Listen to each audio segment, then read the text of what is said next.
I still remember the exact moment that night started feeling wrong. Not scary, just wrong.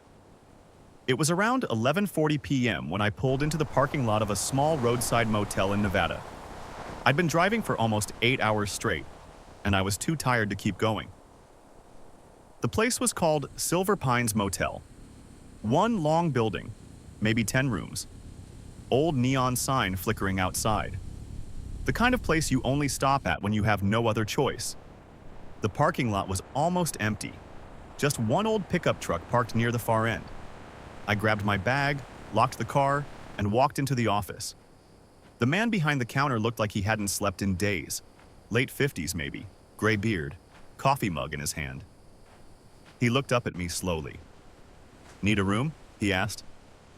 "Yeah," I said. "Yeah, just for the night." He nodded and slid a key across the counter. "Room 6. No paperwork, no questions, just the key. That should have been my first warning. Room 6 was near the middle of the building. When I opened the door, the room looked normal enough. Old furniture, one bed, a small bathroom. The air smelled a little dusty, but nothing unusual. I dropped my bag on the chair and sat on the edge of the bed. That's when I noticed the window. The curtains were slightly open, and through the glass I could see the dark forest behind the motel. Tall pine trees, completely still. I walked over and pulled the curtain shut. For some reason, the darkness out there made me uncomfortable. Probably just the long drive. I turned off the lights and lay down. For about 20 minutes, everything was quiet. Then I heard footsteps outside. Slow, crunching on gravel. At first, I thought it was someone walking to their room. But the footsteps stopped directly outside my door. I waited. 30 seconds passed. 1 minute. No knock, no movement. Just silence. Finally, I stood up and walked to the door. I looked through the peephole. There was no one there. The hallway outside was empty. I stood there for another moment before locking the door again and going back to bed. But about 5 minutes later, the footsteps came back.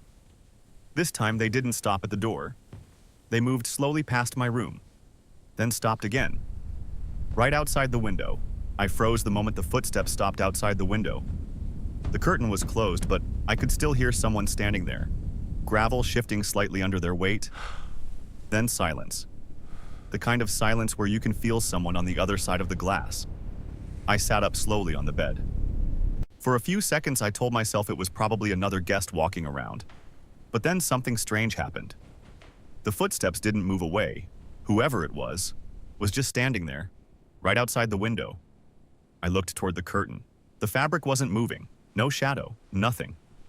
But I could feel it. That weird feeling you get when someone is staring at you. Finally, I stood up. Slowly. Quietly. Each step toward the window made the floor creak a little. When I reached the curtain, I hesitated. Then I pulled it open. There was nothing outside. Just the dark forest behind the motel. Tall pine trees standing perfectly still under the moonlight. No person. No movement. I stared out there for a few seconds, trying to see if someone had walked away. That's when I noticed something strange. The ground behind the motel wasn't gravel like the parking lot. It was soft dirt. If someone had been standing outside the window, there should have been footprints. But the ground was completely smooth, like no one had been there.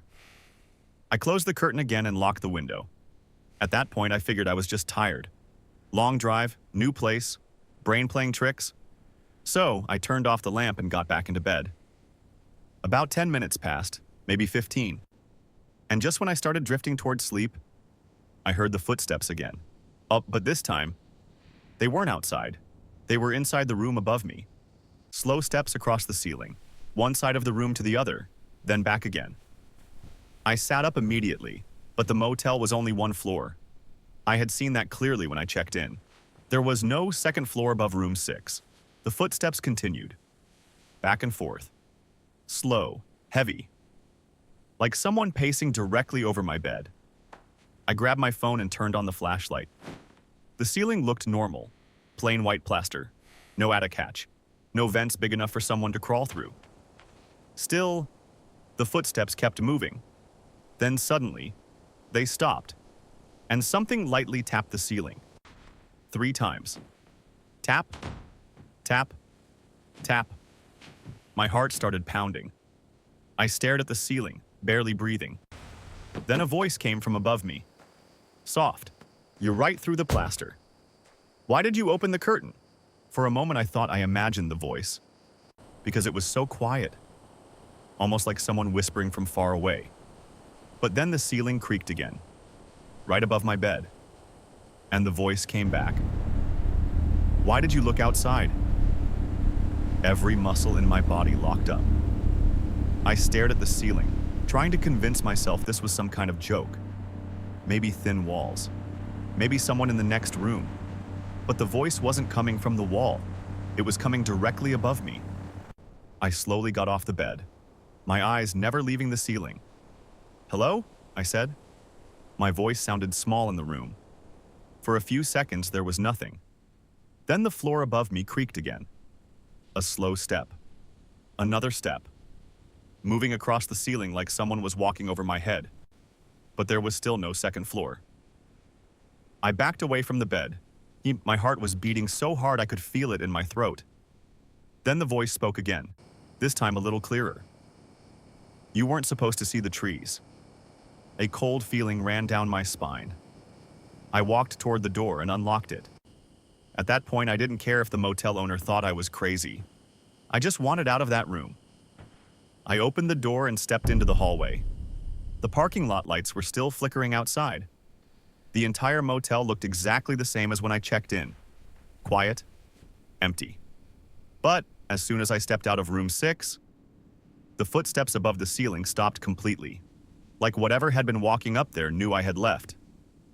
I hurried toward the office. The owner was still behind the counter, drinking from the same coffee mug. He looked up when I walked in. You checking out already?" he asked. I didn't answer right away. I just stared at him. "Is there a second floor above room 6? The man's face didn't change. "Not anymore?" My stomach dropped. "What does that mean?" He set the mug down slowly. "That part burned down 12 years ago." I felt the air leave my lungs. "Burned down?" He nodded. Please, I need a "Electrical room fire." now. It's I urgent. swallowed. All right, son. What's So, the hurry? "What's above No room time. 6 Just give me a now?" room. The owner looked at me Okay. for a long Room 12 moment. is open. Then he said something I'll Thanks. never forget. "Just the old room." My chest tightened. "What old room?" But the man didn't answer. Instead, he looked past me toward the hallway. His eyes widened slightly. Then he whispered, "You shouldn't have left the door open." A cold chill ran through my body, because the hallway behind me had gone completely dark.